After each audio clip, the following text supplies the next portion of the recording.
배울 것이 있는 사람과 사귀어야 한다. 친구들과의 교제를 함으로써 지식을 넓히고 또한 대화를 함으로써 교양을 길러야 한다. 때때로 친구들을 스승 삼아서 대화를 한다면 즐거움과 동시에 지식도 늘리는 일석이조의 효과를 얻을 수 있다. 또 지혜로운 사람이란 명량한 분위기로 대화를 즐기는 사람이다.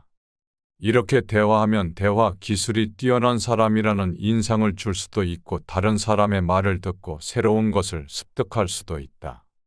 어떠한 대인관계든 아주 끊어버리지는 말아야 한다. 관계를 아예 끊어버린다면 당신의 좋은 평판이 항상 피해를 입을 수도 있기 때문이다. 사람은 누구나 친구로서는 별로 중요하지 않아 보일지라도 적으로 만나면 만만치 않은 상대가 될 수도 있다. 당신에게 이익을 주는 사람은 거의 없겠지만 대부분의 사람이 당신을 해칠 수도 있다. 심지어는 제우스 신의 품에서 보호를 받고 있는 그의 독수리마저도 딱정벌레와 싸운 날부터는 단 하루도 안심하고 쉴 수 없었다. 친구들도 등을 돌려버리면 원한에 사무친 원수로 변할 수도 있으며 남들의 결함을 들추어 자신의 실패를 숨길 수도 있다.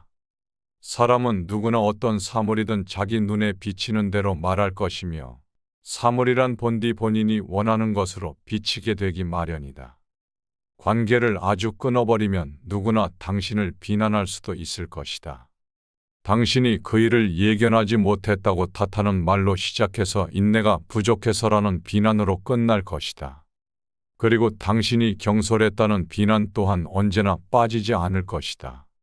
하지만 관계를 끊어야만 하는 불가피한 상황일 경우에는 그 일이 분노의 폭발 때문이 아니라 우정이 약화되었기 때문이라고 다른 사람들에게 이해시켜야 한다.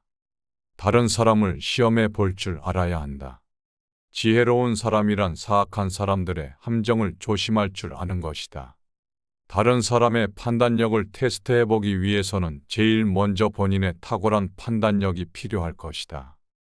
식물과 광물의 특성을 아는 것보다 다른 사람들의 성격과 특성을 알아내는 것들이 훨씬 더 중요하다. 이것은 삶에서 가장 중요한 문제 중 하나일 것이다. 금속은 음향으로 알아볼 수 있고 사람은 목소리로 알아볼 수 있다. 말은 그 사람을 나타내는 증거이며 행동은 그보다 더 확실한 증거일 수 있다. 따라서 사람을 제대로 알아보기 위한 것으로 비상한 조심성과 깊이 있는 관찰력, 섬세한 분별력 그리고 올바른 판단이 필요할 것이다. 첫인상에 현혹되지 말아야 한다. 본인의 귀에 제일 먼저 들리는 이야기를 믿고 뒤에 들리는 나머지 이야기들은 모두 찬밥 취급을 하는 사람들이 있다. 거짓말은 발이 빠르기 때문에 제일 먼저 도착하고 뒤늦게 온 진실은 거짓들 속에서 힘을 잃어버린다. 한 가지 대상만 보고 결심해도 안 될 것이고 한 가지 주장만 듣고 판단을 해서도 안 될 것이다. 결심이나 판단은 피상적인 것들이다. 비둘기처럼 착하기만 해서는 안 될 것이다. 때로는 비둘기처럼 정직하게도 때로는 뱀처럼 교활하게도 행동해야 한다. 정직한 사람을 속이기란 아주 쉬울 것이다.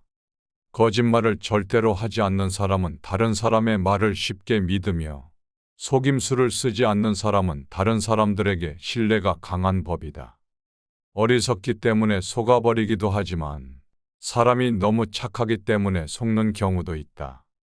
다른 사람에게 속지 않고 속임수를 피할 수 있는 사람은 두 종류가 있다. 하나는 남에게 많이 속았기 때문에 이미 스스로 비싼 대가를 치르고 체득한 사람들이고 또 하나는 다른 사람들이 비싼 대가를 치르는 것을 보고 관찰하여 그 방법을 배워둔 사람들이다. 교활한 사람들이 함정을 많이 파놓을수록 현명한 사람들은 그만큼 더 많은 의심을 품어야 할 것이다. 그리고 다른 사람에게 속아버릴 만큼 착한 사람이 될 필요는 없다. 뱀의 교활함과 비둘기의 선량함을 동시에 갖추도록 해야 한다. 스스로 괴물이 되어버리지 말고 천재가 되어야 한다. 요구가 없는 한 결코 자진해서 해명하지 말아야 한다. 다른 사람들이 요구하는 경우에도 필요 이상으로 해명한다면 그것은 큰 잘못이다. 적절한 기회가 오지도 않았는데 미리 변명하는 것은 자기 자신의 잘못을 스스로 자백하는 것과 같다. 건강한 몸에 상처를 입힌다면 그 사람은 다른 악의가 있다고 의심을 받기 마련이다.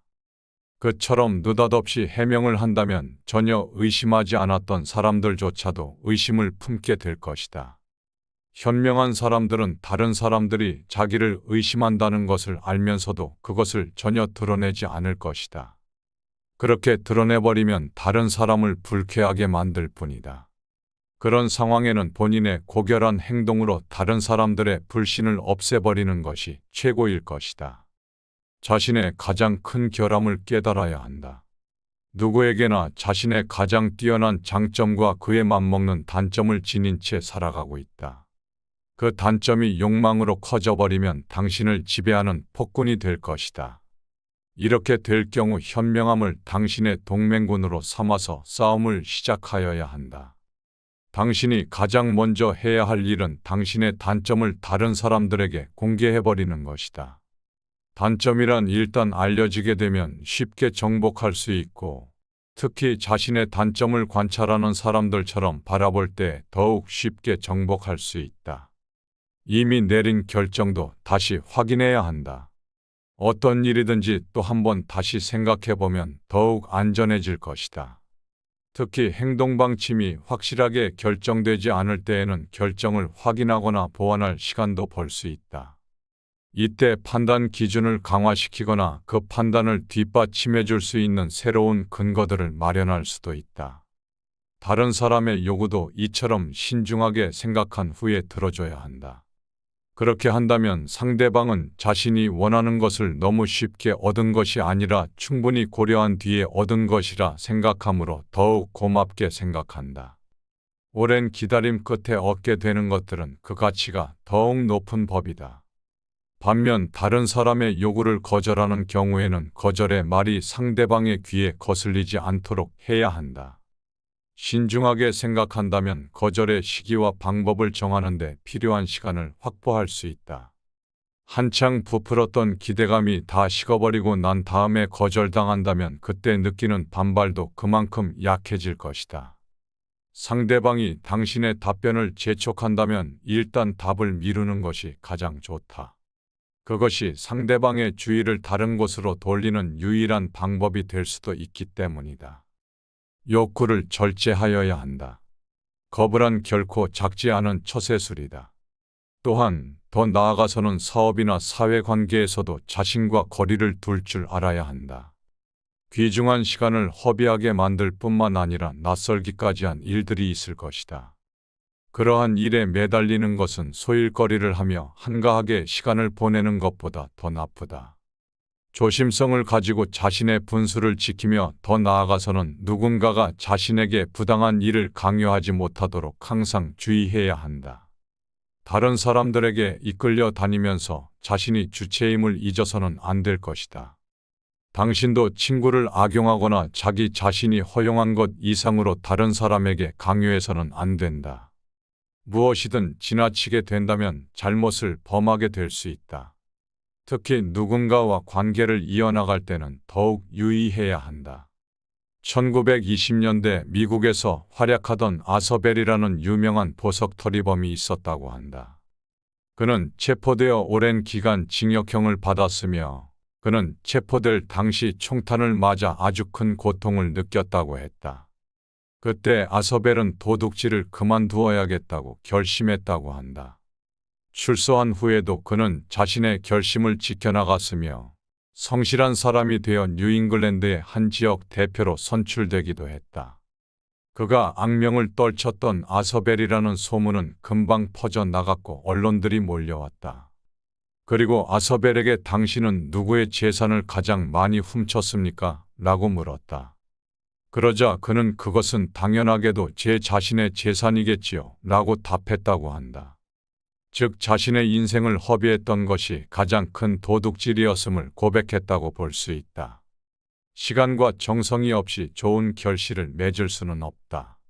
포도주가 달콤하고 깊은 맛이 나려면 시간과 정성이 필요하다. 명주를 빚으려면 그만큼의 시간과 정성이 필요한 것이다. 제대로 숙성되지 않은 포도주는 너무 달 수도 있고 너무 떨떠름해 불쾌한 느낌을 줄 수도 있다. 그러나 시간이 흘러서 발효가 된다면 점차 부드럽고 깊은 맛이 날 것이다. 그리고 아름다운 색깔과 감미로운 향기도 갖게 될 것이다. 이렇듯 시간과 정성이 있어야만 좋은 결과로 이어질 수 있다.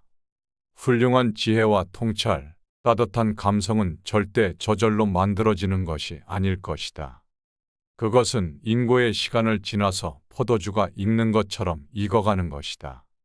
프랑스의 우화 작가 장드라퐁데는 인내와 시간은 힘과 열정보다 더 많은 일을 할 수 있다라고 말했다. 또 네덜란드의 속담 중에는 한 줌의 인내가 한 말의 두 대보다 더 가치 있다는 속담도 있다. 물론 힘과 열정, 지혜와 통찰은 중요한 덕목 중 하나이다. 하지만 인내와 시간이 없다면 이러한 덕목들도 미숙한 단계에서 멈출 수밖에 없다. 어떤 일을 시작할 때는 남들로부터 지나친 기대를 불러일으키지 말아야 한다. 명성을 얻은 자의 불행의 시작은 주변 사람들이 품는 기대가 그 기대감에 부응하지 못할 때 초래된다. 현실은 상상의 세계와 도저히 일치할 수 없는데 이상을 품기는 쉬워 보여도 그 이상들을 현실화하기에는 대단히 어렵기 때문이다. 상상력이 희망과 결합하게 되면 현실에 실제로 존재하는 사실보다 훨씬 더 많은 기대감을 양산할 수 있다. 어떤 사물이나 현상이 아무리 탁월하다고 하더라도 그것에 대해 사람들이 기대를 가졌다가 실망하게 된다면 감명보다는 환멸을 더 빠르게 느끼게 된다. 희망이 부풀게 되면 현실의 진실은 더 이상 보이지 않을 수 있다. 그러므로 기대하고 있는 것보다 더 많은 성과를 미리 확보해서 지나친 기대에 능숙하게 대처할 수 있어야 한다. 영원히 사랑하지도 말고 영원히 미워하지도 말아야 한다. 오늘의 친구가 내일은 가장 무서운 적이 될 수도 있는 것처럼 친구들을 대해야 한다. 현실에서도 친구가 적으로 돌변하는 경우가 많을 것이다. 그러므로 그런 일을 미리 예상하고 조심하도록 하는 것이 좋다. 우정의 등을 돌려 당신과 싸우게 될 배신자의 손에 무기를 더 이상 쥐어주지 말아야 한다. 반면에 적에게 화해의 문을 열어두면 좋다. 그 문은 당신이 적에게 관용을 베푸는 문일수록 더욱 안전해질 것이다. 오래전에 했던 복수가 오늘의 큰 고통이 될 수도 있고 과거에 복수하고 느꼈던 기쁨이 오늘의 깊은 슬픔으로 변할 수도 있다.